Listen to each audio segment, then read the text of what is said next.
Good morning friends. आइए आज हम बात करते हैं कॉन्ट्रैक्ट एक्ट का ही पार्ट कहा जाता है कंपनी लॉ को भी एक तरीके से। मतलब जैसे उसमें होता है कॉन्ट्रैक्ट एक्ट में संविदा विधि में होता है व्यापार वगैरह से रिलेटेड क्वेश्चंस, बट इसमें थोड़ा डिफरेंट क्या हो जाता है, जो कंपनी होती है किसी कंपनी का हम क्रिएट करते हैं, कंपनी का निर्माण करते हैं, तो उससे रिलेटेड इंपॉर्टेंट क्वेश्चंस की बात करेंगे आज हम। फर्स्ट, बोनस अंश किसे निर्गमित किए जा सकते हैं? तो जो बोनस अंश होते हैं तो वो किसको निर्गमित किए जा सकते हैं? केवल विद्यमान अंशधारकों को ही निर्गमित किए जा सकते हैं।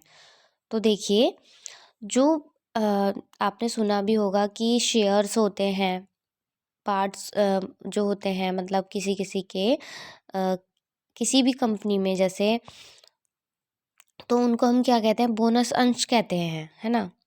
तो वो भी किन को दिए जाते हैं?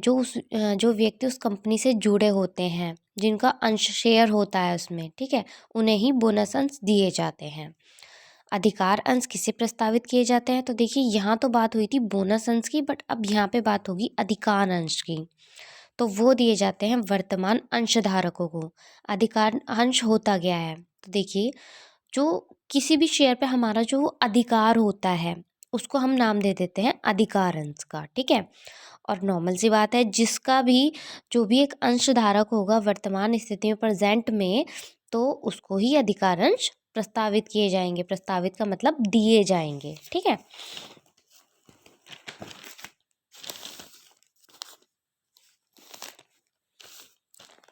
कौन सी पूंजी कंपनी की पूंजीकृत पूंजी के रूप में जानी जाती है? तो देखिए, जो आपकी अधिकृत पूंजी है वो पूंजीकृत पूंजी के रूप में जानी जाती है। एक कंपनी दूसरी कंपनी में तभी निवेश कर सकती है जब ऐसा प्राधिकृत किया गया हो। कैसा? जब वो संस्था हो, ठीक है। इक्विटी अंश स्वामी की पूंजी का प्रतिनिधित्व करते हैं।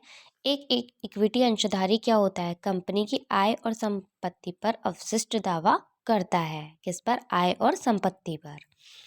कंपनी एक्ट के अकॉर्डिंग कंपनीज में कौन सी एक कंपनी न्यूनतम प्रार्थित पूंजी के भुगतान से पहले अंशों का वितरण स्टार्ट कर देती है? तो देखिए, जो निजी कंपनी होती है आपकी, निजी कंपनी मतलब प्राइवेट कंपनी जो होती है, जो कुछ व्यक्तियों द्वारा स्वयं ही क्रिएट की जाती है, ठीक है।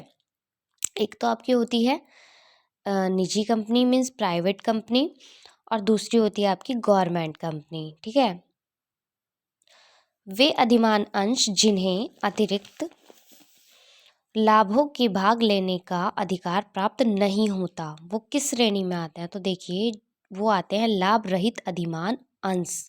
अब देखिए, लाभ रहित क्या होता है? जो आपका, जिसमें आपको लाभ नहीं मिलता है, तो उसे हम क्या कहते हैं? लाभ रहित अधिमान, लाभ रहित, ठीक है।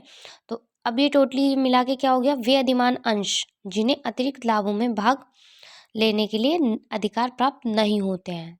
यहाँ पर क्लियर इस बात को कह दिया गया कि भाई जो लाभ होते हैं उनको प्राप्त नहीं किया जा सकता है। और अधिकार अंश के साथ, जब अधिमान अंश के साथ ये बात जुड़ रही है, तो उसको हम क्या नाम देते हैं? लाभ रहित अधिमान अंश। कौन सी पूंजी कंपनी की अभिदत्त पूंजी है? तो देखिए, जो अंशधारियों द्वारा चुकाई गई पूंजी होती है वो अभिदत्त पूंजी होती है। कौन सी कंपनी एक ऐसी कंपनी का उदाहरण है जो संसद के विशेष अधिनियम द्वारा निर्गमित होती है? तो आपकी वो है state trading corporation of India, ठीक है। जो ये ट्रेडिंग है, state trading corporation of India है, ये ही एक ऐसी है जो संसद के विशेष अधिनियम द्वारा निर्गमित की गई थी, ठीक है। This is last. अंश पूंजी का वह भाग जिसकी मांग केवल कंपनी के समापन पर की जा सकती है, तो वो क्या कहलाता है? आपका आरक्षित पूंजी। चलिए, थैंक्स।